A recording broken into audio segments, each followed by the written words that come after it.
sida aanu khudbada kaga hadalnay hore khudbadaanadana maanta ay ku saabsan tahay hadduu rabbi idmo kalimaad kooban oo ku saabsan xadiid ka mid ah axaadiidtii nabiga calayhi salaatu wassalaam xadiidkaasi oo aad maqasheen khudbadii hore ayaan rabaa inaan dhowr waqfo ka istaagno hadduu rabbi idmo xadiidkaasi sidaad maqlayseen waa xadiid ku sugan fii saxiixi albukhaariyi wa muslim uuna warinaya anas ibni malik radia allahu tacaala canhu khaadimkii nabiga calayhi salaatu wassalaam xadiidkaasi wuxuu nabiga leeyahay calayhi salaatu wassalaam yatbacu almayita halaahatun mayidka waxaa raacaya saddex ahalkiisa iyo maalkiisa iyo camalkiisa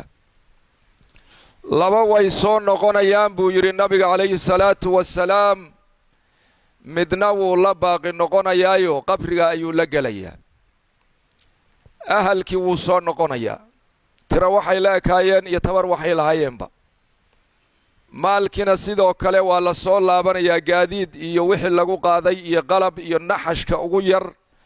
waa la soo celin oo masjidka iyo guryaha la keeni laakiin waxaa la baaqi noqonaya uu nabiga noo sheegay calayhi salaatu wassalaam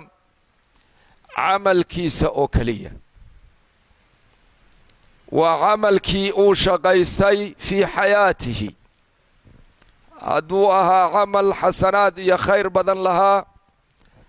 hadduu xumaan iyo shar iyo fujuur iyo macaasi iyo dhibaata uu ka tagay hadba wixii uu watay ayaa qabrigiisa la saaxiibaya in kaana khayran fa khayra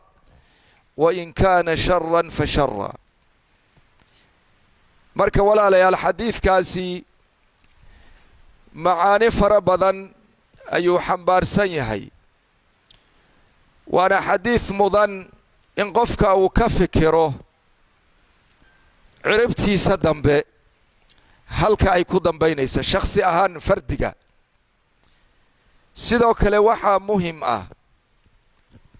bulshadu marna waa fardi marna waa mujtamaca intiisa kale ama qoyska ha noqdo